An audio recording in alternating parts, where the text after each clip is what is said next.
Howdy, folks. Welcome to the Hunting Stories Podcast. I'm your host, Michael, and we got another great episode for you today. Today, we're actually connecting with a listener. He has some amazing stories. His name is Iain Anderson.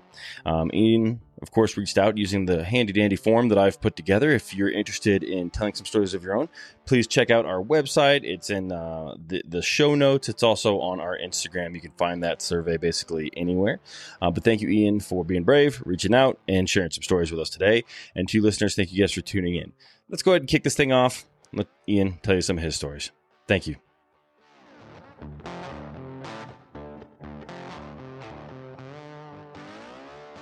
All right, Iain. Welcome to the Hunting Stories Podcast, brother. How are you? I'm doing great, man. How are you doing? I am doing well. It's a beautiful Sunday, and I'm excited to be here talking with you, man. You're another one of the listeners that somehow found that form I put together, and you reached out, and man, I appreciate you for that. I'm encouraging more and more people to do it. I've got, I think, like 5 guys right now scheduled to record with that have all filled out that form. So thank you. But let's, beyond the form, man, screw that thing. Who are we talking to today, man? Iain, tell us a little bit about yourself so that listeners know who they're hearing some stories from. All right, yeah. My name's Iain. I come from Ontario, Canada, sort of down on the southern end of it. I have always been in the woods. I've loved it my whole life. Always been in the water, always been into firearms and trying to figure out how to work animals and all that stuff. And, it's my livelihood. It's my passion. I really can't figure out anything else in life that I would rather be doing than sitting out in a tree stand or in a blind or on the boat or whatever, right? Perfect, man. Perfect. So I assume it was in your family if you've been doing it your whole life. Yeah, kind of. So growing up, my parents didn't get into it. And then my buddy, he was into it. So I've known him my whole life. We kind of got into it as when we were younger. So our parents bought us like pellet guns and all that stuff. And we would go out when we were younger, and we'd be walking around the bush shooting squirrels and stuff with pellet rifles, and we just thought we were so tough and badass back then. Like, oh man, if a coyote comes out here, he's gonna get it. And it's like, yeah, no way, man, not gonna happen. But that's awesome. Yeah. So your parents didn't necessarily do it. You just went out in the woods with your buddy and just fell in love with nature and putting critters down, huh? Yeah, it's always sort of been in my roster, in my livelihood. Even just as a little kid before I even got into hunting, my dad introduced me into fishing and all that stuff. Yeah. But I've always just been so fascinated when you get a close encounter with an animal. Yeah. And how it's like, if you stay still and, he'll be able to, he won't see you, he won't sense you, obviously back then we didn't know about wind and all that stuff as a small kid, but yeah. That's pretty cool, man. I think that's a relatively unique story. You got a lot of guys that their family, it's just ingrained in the family for generations, and they learn it from their grandpa or their dad or their uncle or whatever. Yeah. There's plenty of guys that fire it up once they kind of come of age, in their late 20s or whatever, and, adult onset hunter. But not many people didn't have that family influence, but still started really young. So that's cool. Yeah. I'm excited to hear some of your stories, brother. So where are we going with this? Well, let's see here. We'll start off. Let's just say when I was like very young. So my stepfather, he's a hunter. Okay. So he did a lot of influencing on it too. He didn't hunt back when it all got started, sort of thing. He would show me like his hunting stuff, and it was, oh, that's a cool buck knife or whatever, like this, shotgun shells, all that stuff. Always been just fascinated with it, right? Yeah. So I actually got him back into it. He did about a 5 or something year pause where he didn't do it much. And then he's just like, you know what, let's get back into it. We got a young guy we can bring out with me now. It might be a little bit more fun. That's awesome. Yeah. That's cool. Rekindling the older generation's love. I love that. Okay. Yeah. No, it was a lot of fun. So I shot a lot of my first with him around. We'll go off with, let's just say my first turkey I ever got. This is going back 10, 15 years ago, probably, something like that. I was a young kid. Did my firearms course and my hunting license when I was 13. So I was sitting with him. We never did any scouting back then. I just sort of started getting into that the past 5 years, figuring that stuff out and all that. But so we go out there, and it's like the April 27th or something like that. And I'll try not to get too far into detail with it, but we're sitting out there, and it's an afternoon turkey hunt, so we're going from like, let's say 4 to 7, because it's 7's the cutoff around here. Okay. Because that's when they start roosting. They don't want guys walking around blasting gobblers out of the roost. Yep. So it's probably about 5:30. We've been out there for probably about 3 hours now. We like to get out there early and figure it out. But I'm sitting there. I'm just a young kid. I'm maybe 14 at that time. And he's sitting there with a box call calling, and we're not hearing any gobbling. Nothing's going on. So I, as an antsy 13, 14-year-old, I'm like, come on, let's go. There's nothing here. And he's like, no, just wait. Yeah. Just wait. It's going to rain for the next 4 days. Do you really want to not be able out here hunting? I was like, okay, yeah, so we'll sit. 20 minutes goes by. He gets back on the box call, and he gives off the third little yelp in it. And then on the fourth one, he kind of hits it too hard. And then just an explosive gobble from like just right in behind us goes off. So then we're just both quiet. Yeah. Oh. So this, it was a Jake that came in, just one lone Jake. And I remember when he came out of the corner of the field, he just came booking it, straight running. Yeah. And so I'm young, so I just get my gun up and I hit him, and he doesn't go down, but he kind of stops and he starts spinning in a circle. And my stepdad's going, shoot him again! Just yell. And I'm like, oh, rack another load into the gun, and he was sort of keeping his head tucked in, going around in circles. So I waited for him to give me that one chance where he sort of poked his head out a little bit, and then I got him, dropped him right there on the second shot, and that was pretty exciting back then. When you're 14 years old, that's just the coolest thing you could ever see. I bet. And so that was your first ever hunt, was that turkey hunt with your stepfather? First ever hunt getting something. Okay, cool. So like I've always been out like in the tree stand with him and stuff. First ever hunt we went on was a deer hunt. Okay. And we're sitting in the tree stand, and about 5 or 6 does come out, and they're probably 10 yards in front of the stand, like almost right underneath us. And just, I can't help but smile, and I'm almost laughing because this is great. I've never seen something like this before. And they walk away, and I was like, why didn't you shoot one? He's like, I don't have a tag for a doe. That's why I didn't shoot one. I didn't understand back then, but yeah. No, it's funny, man. Yeah. What kind of birds do you have out there in Ontario? Easterns, I assume? Yeah, we got Easterns. Yeah. Okay. Yeah, cool. They don't stretch very far. They hang around the southern part of the Ontario. They probably get to, I'd say Sudbury. That's about as far as they get to, and then they don't really go much further north across the whole country. They don't really go much further north than that. Yeah, man, turkey hunting's so fun. I'm pretty excited to get out there. The season kicks off here in a month or so. Yeah. And man, it is just so much fun just hollering at those birds. It's funny that they're so stupid, and you yell at them, they yell back at you, and you just still can't get them. Like here in Colorado, we have mostly Merriams, and they just roam. And like I've put in 15-mile days. Like I've hunted turkeys as hard as I've hunted elk, and it's just so fun. And then you get 2 real good meals out of it. You know? Yeah.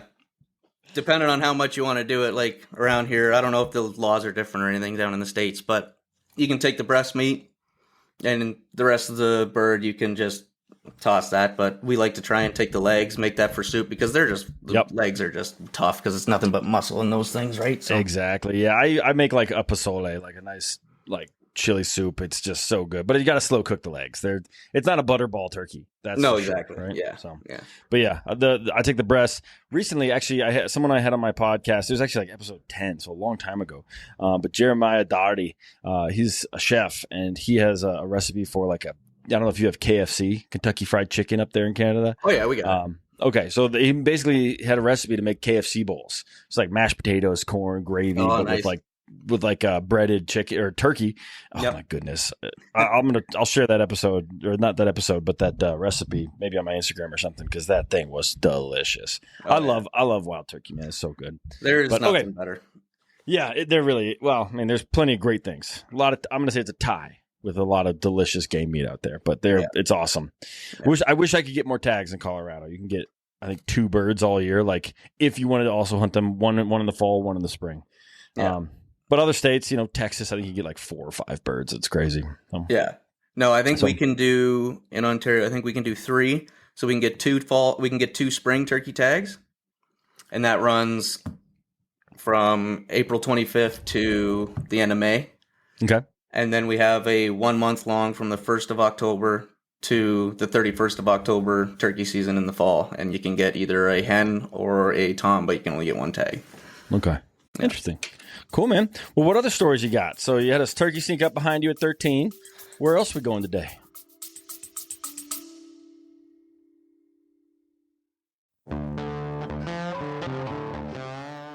Hey, hunters.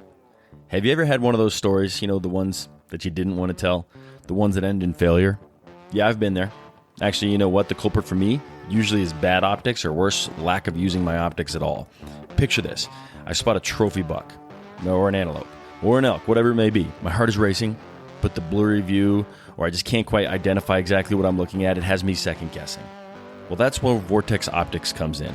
With crystal clear glass and rugged durability, Vortex gives you the confidence to take the shot. Don't let poor optics ruin your story. Make every moment count. Upgrade to Vortex and turn your hunting tales into triumphs. Visit vortexoptics.com today.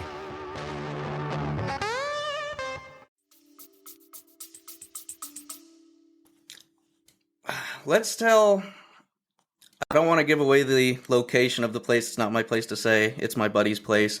But we go up north a lot. And we never hunted at this place before just because we never really saw them. We didn't think there was any really up there.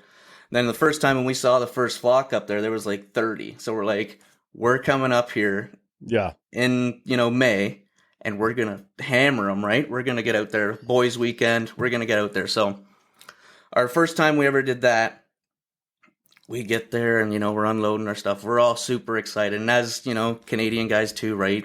You can't help but have a few beers before you, go out in the morning. It's time to have some fun. Let's get ready. Yeah. So we ended up going a little too much that night, and we woke up early, and my buddy likes to snore like a chainsaw. I unfortunately do it now too, but we used to make fun of him for that, but now I can't. So I ended up getting out of my bunk, going to sleep in the couch, and I got no sleep that night. Yeah. And we all decided to lay our heads down at like 1 a.m, and we're getting up at 4. Yeah. Whew, that's tough. So we get up at 4. I was up already the whole time, and we cooked breakfast and all that stuff. And instead of jumping on the quads and doing what we did, we decided to do it was like a 10-mile hike almost. It was awful. But I was so excited. Yeah. So excited, and I'm nervous and just ready to go. I start getting that anxiety, nervous belly kind of thing going on, and I'm walking through the northern bush, and my anxiety is like way past where it should be because I got a little problem with that, but it doesn't stop me from doing what I love to do. But yeah, I'm sitting there, and my heart's pounding out of my chest, and we're just walking. Heart's pounding out of my chest, and my vision's getting blurry. I almost told them, I was like, leave me here, boys. I'm just going to lay on this tree, and I'll see you back at base camp later on. But I push through. We get to the top of this ridge, and we're sitting there. We're doing owl screeches and all that stuff, trying to shock gobble, and we finally get one to shock gobble. So we do another 25, 30-minute walk to where the front of the property is. Open field, we got some pines, and on the other side of that's the road and whatnot. And my buddy's going, should we set up just on the other side of these trees? And I was like, no, man, listen to them. It sounds like they're on the road. Let's get through the field, get into these pine trees, sit down there. So we get into the pines, we set up our decoys. We got one buddy here, one buddy here, one buddy here. We're in a straight line. Okay. Along the side of the road in the trees? Is that? No, we're still on the property. Okay. Yeah, we're probably like another 70 yards from the road. So got it. So we're sitting there, and my buddy starts calling, and they're going off. I've never heard so many gobbles at once, and it's crazy because when you go that secluded into the bush, turkey sounds completely different. They could be 100 yards away, and you can feel it in your chest. You can feel it in the ground when they gobble. It's insane. Yeah, it's pretty cool. Yeah. So we get out there, and we're calling them in. They're finally working in, and 5 turkeys come in, 2 gobblers, 3 jakes, and they come up to we got a quarter strut decoy out there, just a Jake decoy, and they started beating the hell out of this thing, putting on a show. And this is the first time any of us, we've turkey hunted for years, and we have never seen turkeys beat up a decoy before. So we're sitting there watching the show, and then my buddy goes to shoot because he hasn't shot one in a long time. Me and my buddies already filled our first tags. So he shoots, he misses. My buddy to my other side, he shoots, he gets one. And then all the turkeys are starting to disperse, and I just hear my buddy going, "Ian, shoot one!" I was like, "Oh, okay, it's my turn." So I get my gun up, and I just look for the bluest, reddest head, and I shoot. First shot, I didn't hit him, but on the second follow-up shot, I got him. And so we go up there, and we're all excited. I didn't know at the time that he'd missed his. So now we think we got 3. So I go to mine, my buddy goes to his, and then the guy that missed, he's like, "Oh, I missed. I didn't get one." And we're like, "Oh, man, that sucks, blah, blah, blah." And I go to get my bird, and stupidly enough, I grab him underneath the spurs, and I go to lift him up, and he gives me one last hard thrash, and he spurs me right through the hand here. Oh! So now I'm in northeastern Ontario, way back in the bush. I got a hole in my hand. Nothing crazy, but there's a hole there.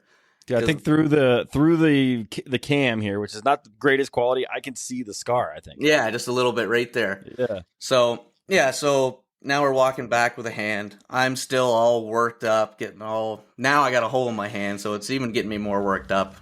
When it comes to blood and all that stuff, like human blood, I'm not a fan of it, especially if it's mine. So now I'm even worse off than I started.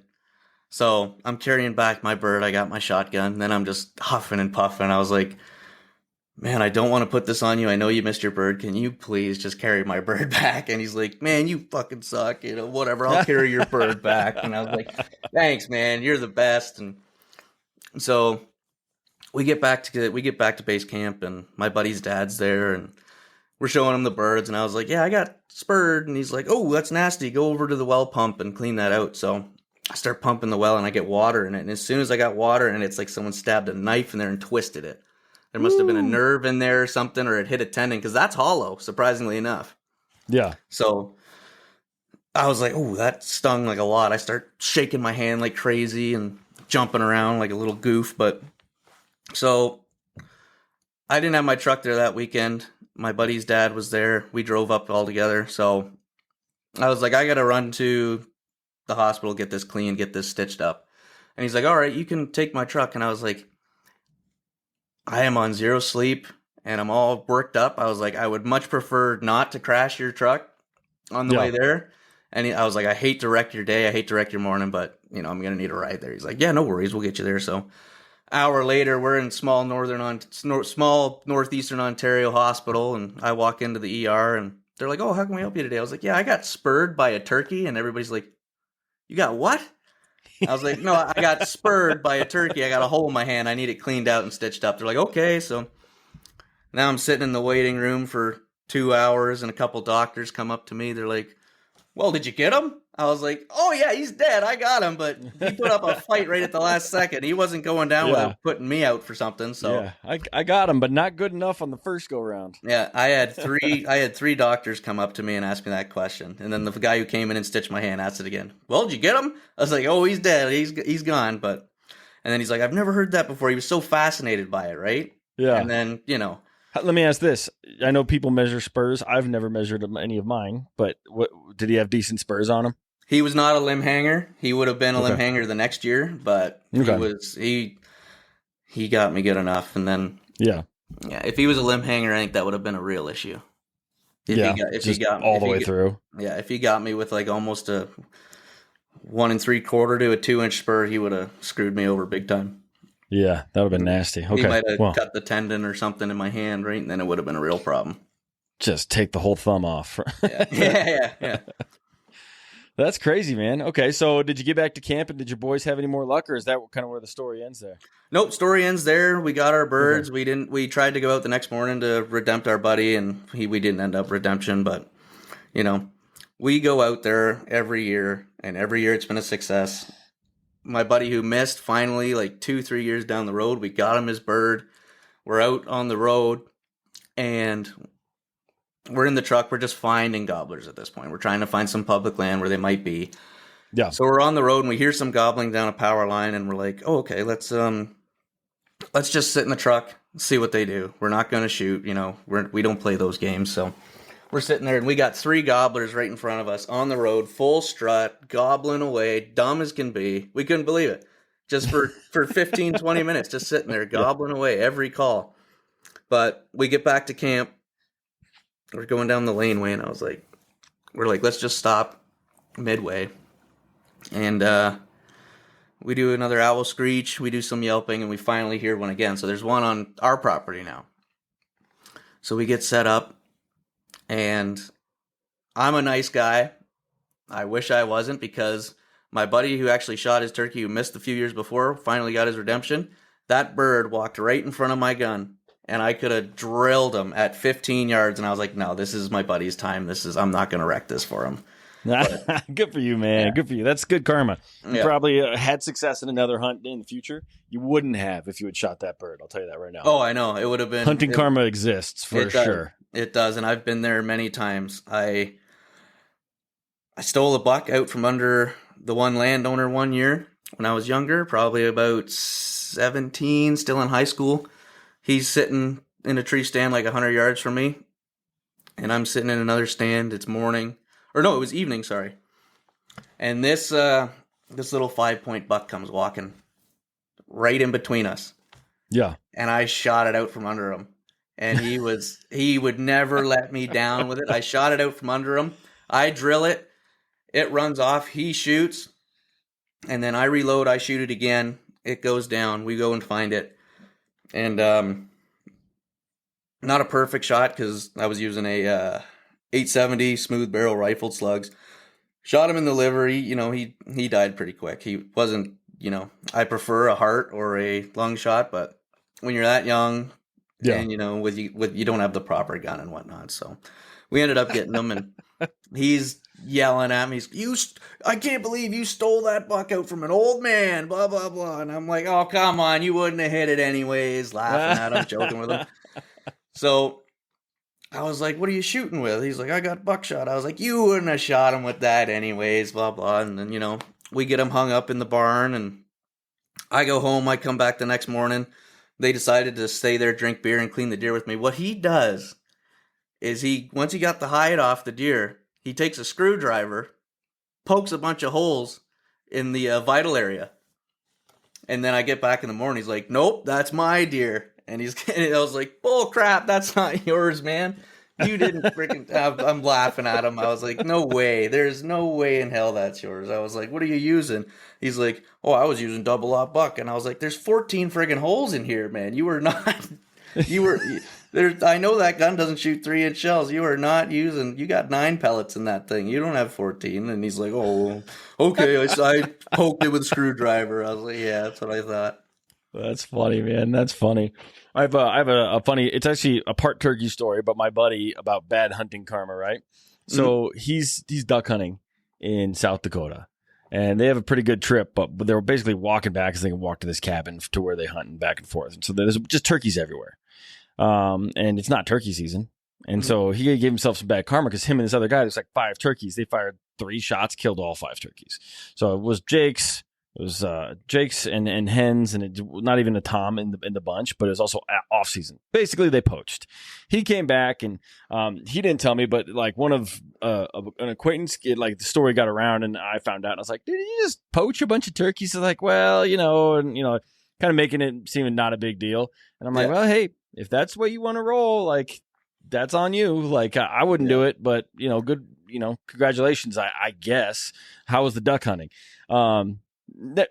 Years down the road, we're talking like 4 years later, the dude has not killed a thing, not a duck, not a turkey, not a deer.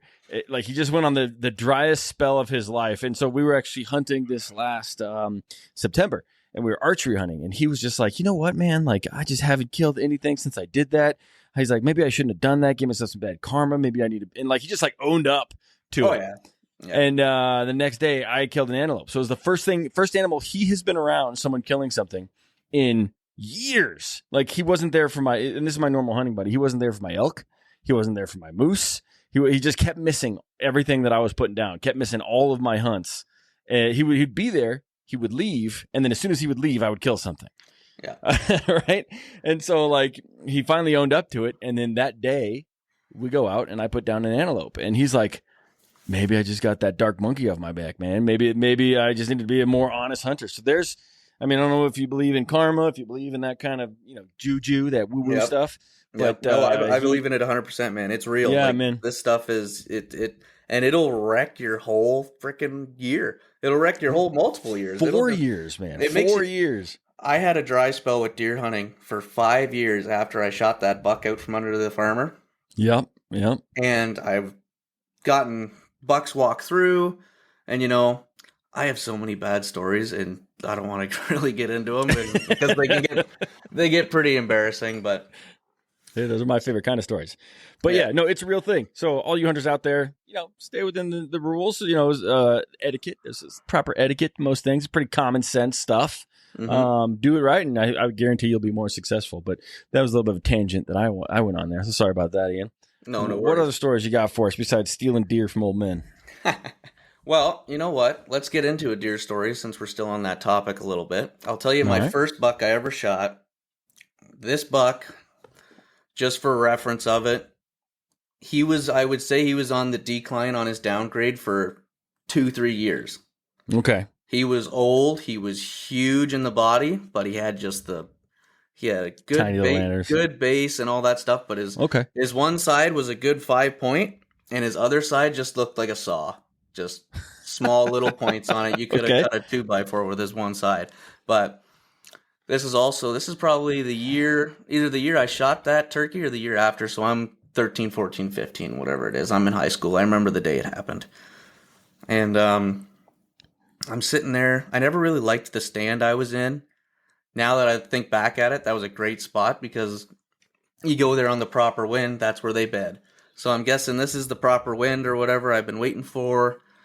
And I'm sitting in the stand and I'm just being the worst hunter you could ever possibly be. I'm kicking my feet up. I'm moving around. I'm not having fun. I was like, there's no deer on this property. I'm all ticked off and screwing around my grunt call, making noise and all that stuff. And then I hear a snap behind me.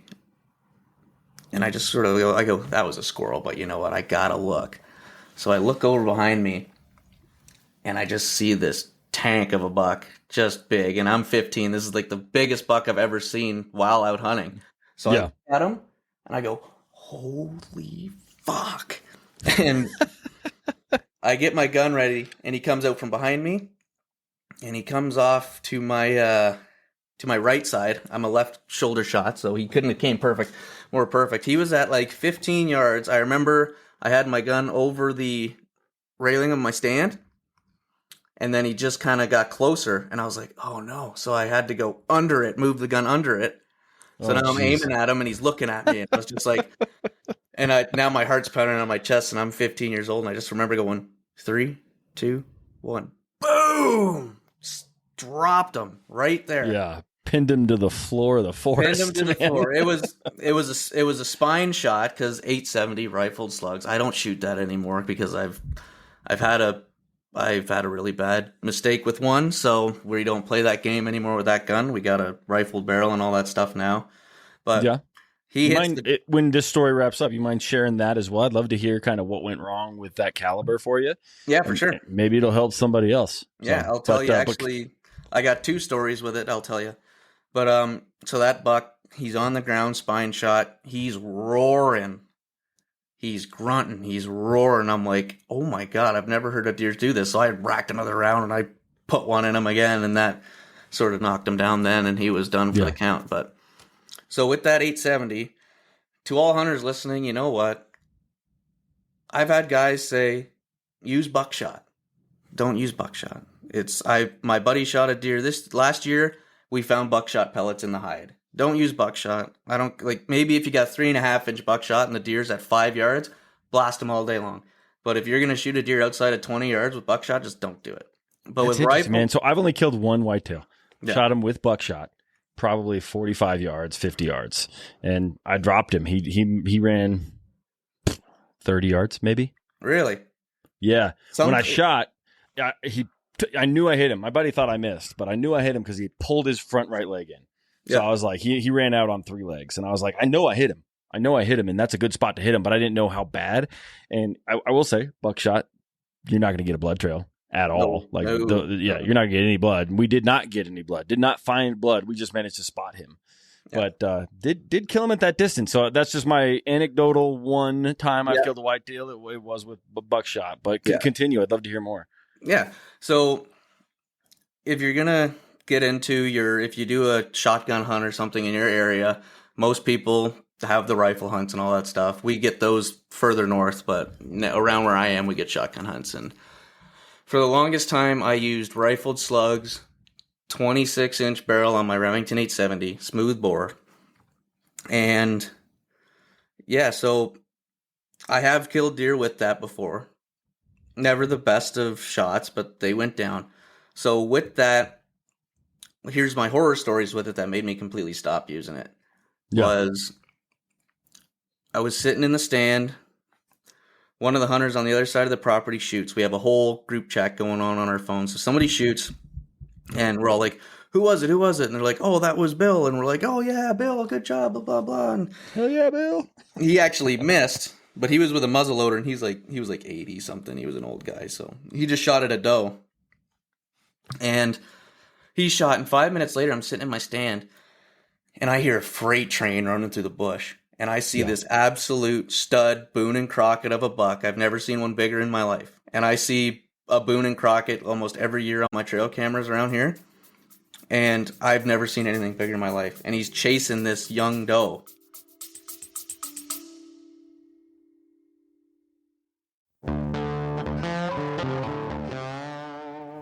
Are you ready to elevate your archery game? Summit Bowstrings delivers premium strings for all archers, crafted with bloodline fiber and BCY material stretched for unmatched consistency. Choose from 3 series: Hunter, Competition, and Summit. Each string is built bison tough with unique techniques for extreme durability and performance. Ideal for both seasoned hunters and target archers. Experienced strings designed to handle any challenge. Visit summitbowstrings.com and use HSP10 for a 10% discount.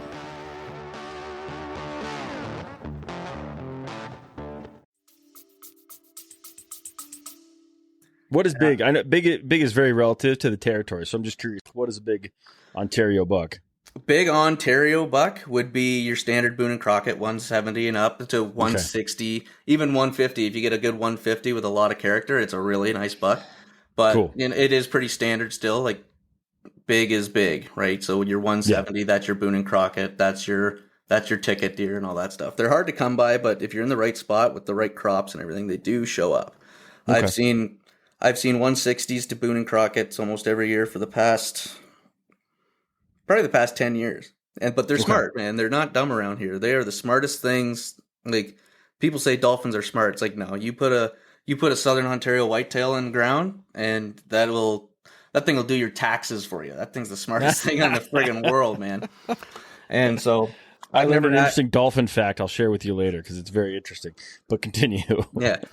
So I see this just stud giant monster pushing this deer, and now I'm excited. I'm like 17, and I see him walk behind some sort of like shrub, and he disappears. Yeah. For like 20 minutes, 30 minutes. I'm like, where the hell did he go? What's going on?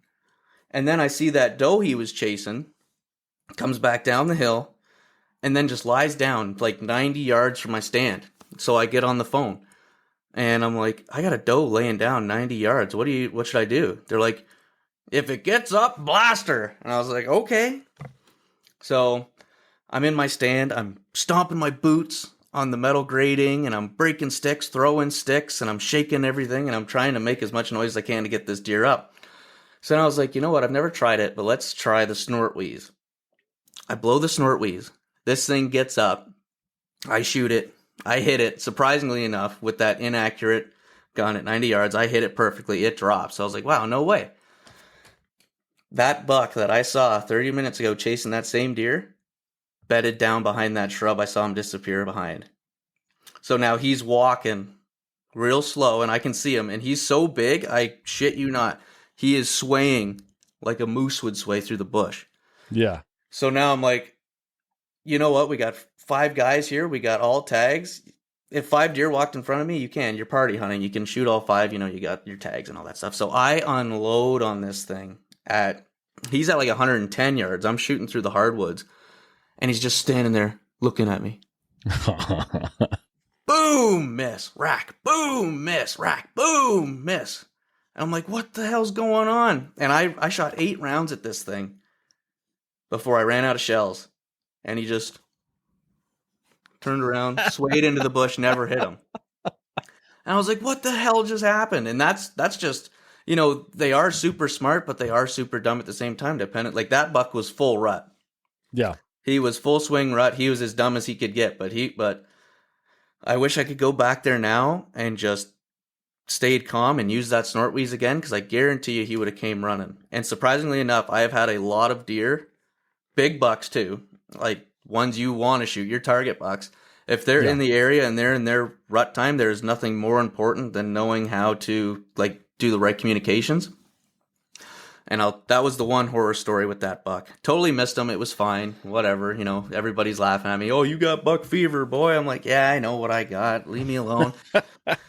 So now, going back to, this is a few years later, I get my own spot of property. And it's the shotgun season. I'm using that same stupid gun. And I remember I'm sitting up in my stand and I'm rattling. And I see just the ass end of this deer. It looked big. This is probably at like 150 yards. Just sort of run, go up the hill. So I'm like, uh-oh. I just spooked one. But I got the snort wheeze going. And within 2 minutes, here he comes to my left side now, just ready to fight. He's not charging, but you can see him. He's mad. He's ready to go. He's got so much power in his walk that he's ready to mess up anybody. And he gets to 51 yards, and he stops. I shoot. He kicks. And then he just sort of runs even closer to me, cuts around, and just starts walking out of my life. So I'm like, uh-oh, that wasn't good. I didn't like the way that happened. And this was a big buck. This would have been my biggest buck to date that I ever got. He was probably like, he was a high 140s to a 150s for sure. And I went and found the blood trail. He looked like someone was pouring a can of paint through the bush. Never found him. Last drop of blood was at like 700 yards. Never found him. And I went into a depression for like 6-7 months over that. I bet, man. It broke my soul. It was the worst thing I've ever done. And from that day, I was like, we're never using this gun again. We're going to figure something out. That day, I went out and bought a muzzle loader. Okay. So now I'm out sighting in this muzzle loader. I have no idea how muzzle loaders work. I was still young at the time. I think I was 20. Okay. And then I'm sighting in the muzzle loader. I got it sighted in, and I'm about to take this last shot. But now I got a squib because it didn't go all the way down. It's like got that much further to go. And now I'm like, oh no, how the hell am I going to get this out of here? So I get on the phone with our local gun shop in town. And I was like, yeah, I got a muzzle loader. It's not going all the way down. I didn't lubricate it properly, blah, blah, blah.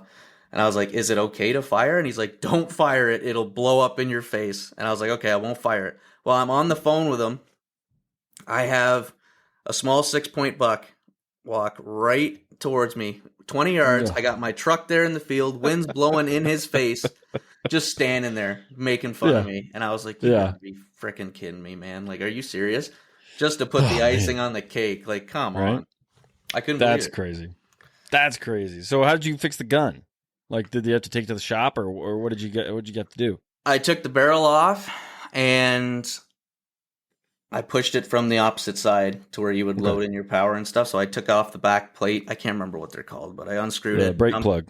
Yeah, brake plug. So I undid the plug, dumped the powder, and I just rammed that rod into it. And then I was like, you know what? There's too much screwing around with this. I'm not dealing with a muzzle loader either. Had it for a week, sold it. And then and I didn't cheap out on it. That's probably right after you cleaned it the first time, right? Yeah, like you get a muzzle loader and you got to clean it. That takes forever and so dirty. And I didn't cheap out on it either. That was a $1,700 gun. Woo! I went all out on it, and you know what? Did you sell it for roughly what you paid for? Yeah, I think I got like $1,500 for it just because I busted the ramrod. I broke the tip off it and stuff. So I was like, $1,500. The guy bought it like the next day, so I got lucky with that. There you go. But now I surprisingly enough used the 870 that I had all that bad luck with, but I got a rifle barrel for it now. Now I can now I got like a 1.5 inch grouping at like 60 to 100 yards, so I'm doing a lot better now. Okay. Yeah. Interesting, man. That's crazy. That's crazy to take 8 shots at that giant buck and nothing land. I couldn't believe it. I'm sure someone's got a story like that too, where they're just rutted up and dumb looking. But me and my buddy later that year, like in the spring, we went out shed antler hunting, and he's like, "Here, hold on, I got to take a leak." And we're walking around, and he's taking a leak, and he's looking in the trees. He's like, "Where was that buck you were shooting?" And I was like, "I think we're standing in the area where I was throwing lead down range. Why?" He's like, "Look up. All the trees have bullet holes in them." Oh, jeez. Yeah, and I was like, "Come on!" There's one snapped right over. It was just like a sapling, like that big, and I couldn't believe it. They were all getting close, but they were and I had an open shot, surprisingly enough, not as open as you'd want, but open enough where it's like if I had a scope, I would have drilled them if I had the proper gun. But you live and you learn, man. The best lessons are self-taught, so you learned something that day. Yeah. Cool, man. Well, and then the deer that you shot, do you think it survived? Do you think that it was maybe not that bad of a shot and it lived? It just had a tough winter? Or do you think that it just ran off and eventually expired in a day or two? No, I think he survived. I went and I probably did a full week of running around that bush trying to find it. Never found it, unless he buried himself underneath like a bunch of cedar boughs or something right in the dense swamp. But I think he survived. If he ran that far, I think he survived. They're resilient as all hell. Like there's nothing stronger out there than a whitetail, especially when he's in his full maturity. So, we've all seen those videos of like whitetail that have like just had huge chunks of their back missing or their neck or whatever. So like they are gnarly critters. It's pretty crazy. Well, speaking of resilience and toughness, I don't know if you've ever had anybody on this podcast talk much about coyote hunting or not.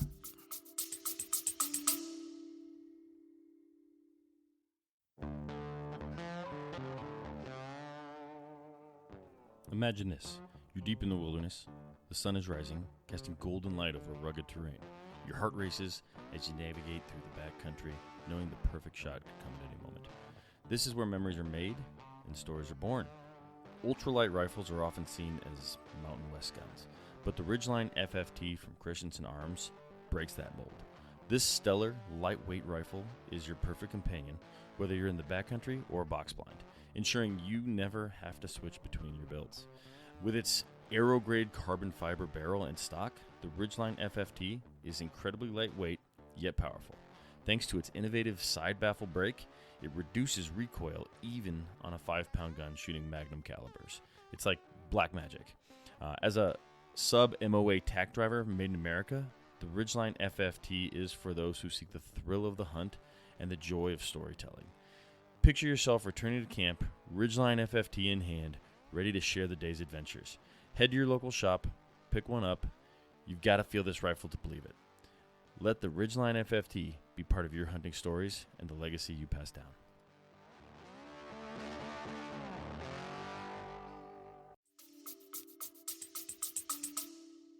I've had a couple people put some down. Usually it's like a complimentary story. They're sitting there and I shot a coyote or something like that. But I don't know if anyone's ever like told anything too exciting. What do you got?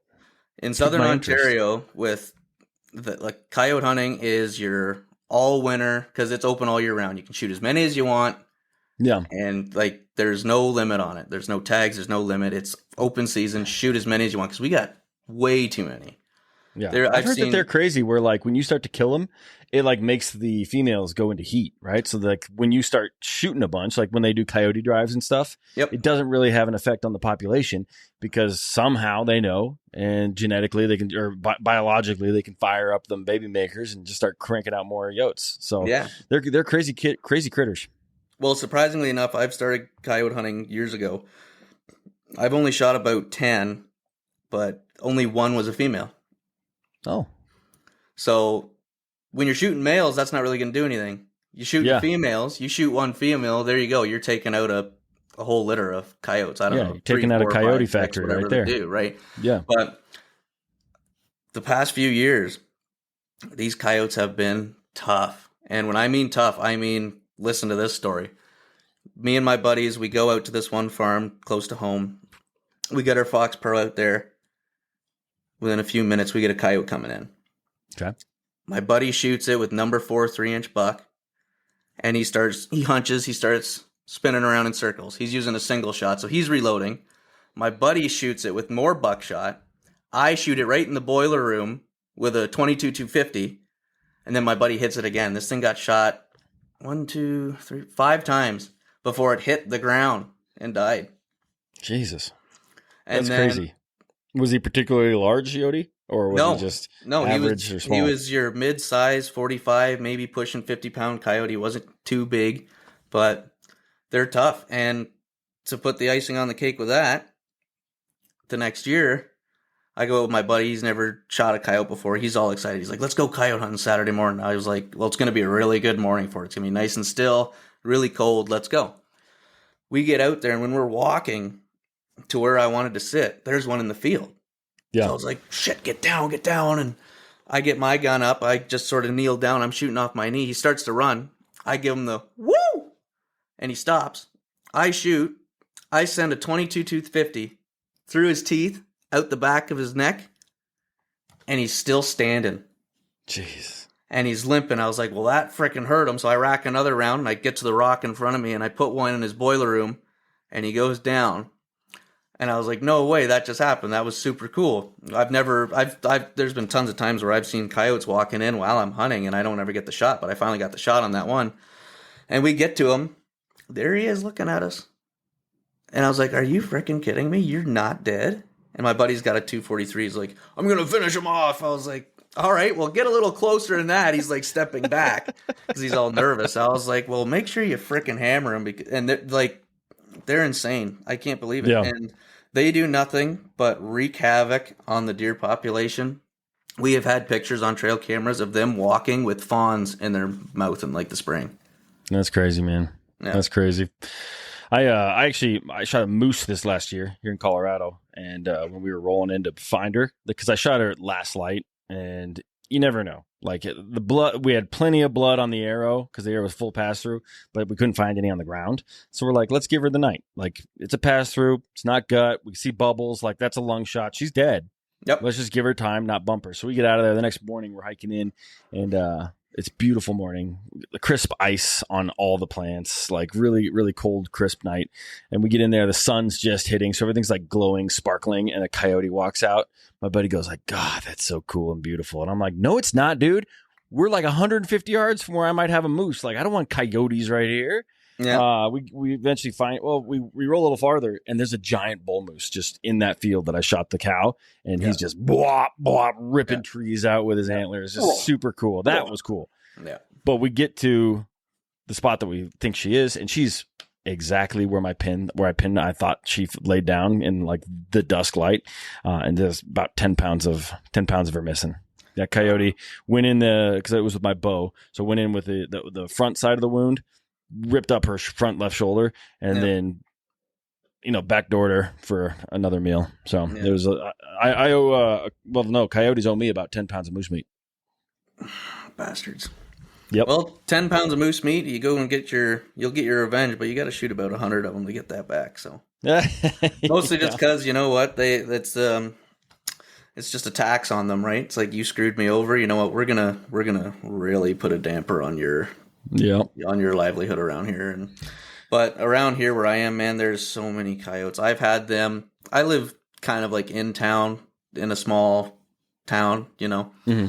But I wouldn't say it's the boonies.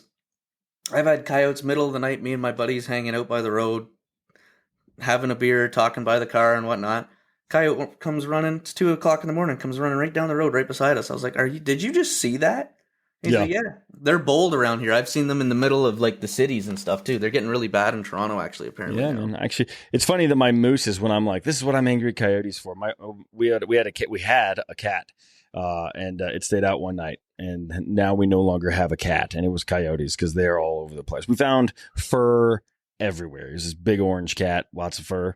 Yep. That's all we found. It looks like there were lots of coyotes that got in that fight with him because he was a big cat. I don't know if anyone knows Maine Coons. They're like the largest domestic breed. Yeah, he was like a 30-pound cat, like big cat, not fat, just a big cat. And yeah, no, they put up a fight. Just get naturally big. Yeah. He just but he got ripped up, and so there's another reason why I owe coyotes one. So, by the way, you got any more stories for us, Ian? I know I booked you for a certain amount of time. We're coming up to that limit here, but what else you got for us? Well, I'll tell you one more, and Perfect. this is also the kind of, I know it can kind of be against the rules, I guess. I'm not 100% sure, but from the amount of coyotes there is around here now, I always like to take my 22 with me when I'm out deer hunting. I don't have it loaded, but when a coyote does come out, I will try to load it quick and shoot that coyote. But yeah, this is a 22 pistol, 22 rifle. No, we're not allowed to. Unfortunately, we're not allowed to hunt or carry or now even buy handguns in Canada anymore. That's what I thought. Yeah, I had talked to some guys that were like, I wish I could have one when I'm out in grizzly bear country. Yeah. Especially if you're out in Alberta, BC, and stuff like that. It's like, no, a 10 mil would be pretty nice to have at least, you know. Yeah. But okay, so you're carrying that with you. Where's this? Where are we going with this one? So this is deer season. It's like October 3rd. It's the third day into the season, and I'm sitting there, and I hear this rustling, and I know for a fact now it's not a squirrel. It's quicker, it's heavier. So I'm like, ooh, that might be a deer. Sure enough, 3 coyotes come out into the field at like 70 yards. I just got my crossbow. I'm a crossbow hunter because deer hunting here is hard enough as it is.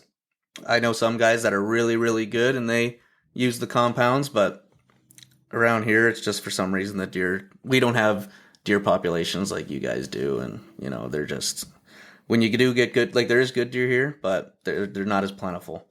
Yeah, but gotcha. So I'm sitting there with my bow, and I see 3 coyotes walk out in the corner of the field. I was like, really? And then 5 minutes later, 2 more walk out. So now I have 5 out in the field screwing around with me. I'm like, this is bull crap, man. So I just end up going, it's the end of the night, they're still in the field, I get down, I walk into the field instead of like the tree line where I'm at. Yep. They followed me. They're at the top of the hill in the field, and they're following me, yipping and barking at me the whole way out. But that year I ended up breaking my curse with my whitetail. I had a 5-year spell. Okay. So now I went and bought a Winchester SX4, still being dumb, using the smooth bore, 28-inch barrel. But we were out at my buddy's place, and he's like, let's just see how your shotgun works with slug. So I was like, okay, we set up a log at 60 yards. Boom. Hole that big, right in the target that big. So I was like, all right, we're perfect. We're mint. Let's use it. Shotgun season comes around. I think it was like a Wednesday. I remember I called in sick to work because I just knew it was going to be a perfect morning. I was like, I'm not going to work today. Screw that. So we get out there. Well, I get out there, and I'm sitting, and then I hear this same rustling. So I was like, it's a freaking coyote again. Are you kidding me? And then I sort of turn over to my left, sort of almost behind me, and I just see rack. And I was like, oh shit, that's a buck. So I get up, kind of manipulate myself so I can get a good shot. And he's walking straight down the path, walking away from me, straight down the path that I walked in on. And now the wind, I am downwind from him. Or upwind from him. So either way, the wind is hitting him in the face. So I'm like, let's not screw this up. This is my chance to get my redemption, to break my curse. So I get my grunt tube out, and I grunt. And he stops. I give him a second grunt. And he turns around with his head, and he kind of just starts licking this one branch above him. Give him a third grunt. Turns around. Walks straight to me at like 20 yards. Cuts off to get broadside. Hammered him. Blew his lungs apart and took off the top of his heart. And then when I went to track the blood trail, I found chunks of lung like that big in them, and like outside, like it blew a hole right through him. And he only went probably about 25, 30 yards and dropped dead there. So I was like, this is great. And that was I wouldn't say it was anybody professional, their shooter buck, but for me, it was a nice 8-pointer nice symmetrical 8-pointer to break my curse with. So that's awesome, man. That's crazy. God, I can't even imagine chunks of lung hanging out. I've pulled out some, like, I've actually never killed anything with, I've killed one deer with my shotgun, double aught buck. Mhm. Obviously, no pass through. Just got the lungs and broke the leg on the front side. But I've actually never killed anything with my rifle other than a turkey. Otherwise, Oh, yeah. I've only had success with a bow, which is funny because it is arguably more difficult. Yeah. But I've never had the opportunity with a rifle. I've got a great rifle now. I got a Christensen Arms, phenomenal gun with a great Vortex scope on it, but I can't seem to find animals when I have an easy to use tool. Yeah. No, funny enough, you said you shot that with your 270. I was listening to that podcast when I was at work, and you're like, yeah, I've killed a turkey with this, that, and my 270. And as soon as you said it, I was like, ooh, you shouldn't have said that. And then you're like, it was in Texas. It was legal. I was like, oh, okay, fine. He's good then, I guess. In Colorado, it's legal too for the fall turkey. Spring, you got to use a shotgun or a bow. But in the fall, they're like, whatever. You're out there hunting. You got a turkey in front of you, take it down. Yeah. So the rules are different for everywhere. But yeah, I was surprised how much meat was left, but I was desperate at the time. I literally was, if you've listened to it, I was packing up, ready to go home. Yep. And he just happened to poke his head up and holler at me. So yeah. I'll rather be lucky than good any day. Yeah, no, that's the way to be, man. And just, you know what? Most of my stuff that I have been on in the past, that was all luck. It was all luck. I never had my wind right. I never scouted. I never did this. So everything from the past, until like the past maybe 3 to 5 years, everything was luck. Yeah. And now I'm getting more into the scouting, getting my winds proper and all that stuff. Now it's getting more into the skill aspect, but there always is luck in there. Yeah. Well, good on you, man. I'm excited to hear where that takes you, because like when people start to devote themselves like that, start to have some pretty fun hunting stories. So we're going to have to keep in touch, man. Sound good? Yeah, for sure. I got stories for days, man. If you ever want me back, or if I'm ever allowed back, I would love to, and I'll tell you more. Sounds good, man. Sounds good. Well, let's do this. Let's wrap it up. Do you want to share where the people can find you, anything like that, or you just want to walk off into the sunset? Your call, brother. No, yeah, I'll share. I got an Instagram, spelled Iain Anderson, Anderson 123. Easy enough. 123. And I'll put a link to it in the show notes. Iain, man, thank you so much for sharing your stories with us. They were a lot of fun. I really do appreciate it. I think I've said this a couple times, but like I get a lot of requests for more whitetail stories because I'm in the West. I connect with guys from the West, so I love hearing these whitetail stories. And so thank you for sharing with us. And then too, man, for just reaching out, for being a listener that went on and filled out my form, because I want to get more and more people doing that. So thank you. No, thank you, man. That was great. I was blown away how fast you responded. And I was like, oh, I'll try it. And he might never get back. But you responded the next day, not even like 12 hours later. Like, this guy, this guy's on top of it. Well, you're lucky, because I made that form and forgot I did it. So I had like a year's worth of people that I never responded to. So it's just recently I've started paying attention to it, and I was like, oh man, I gotta pay attention to this thing. So yeah, but to you listeners, guys, thank you guys for tuning in. But make sure you check out that forum if you do have some fun stories. Share the podcast with at least one other person and give us a review. Iain, thank you, brother. I appreciate you, man. Thank you very much, man. I appreciate you too. All right, have a good one. Yeah, you too.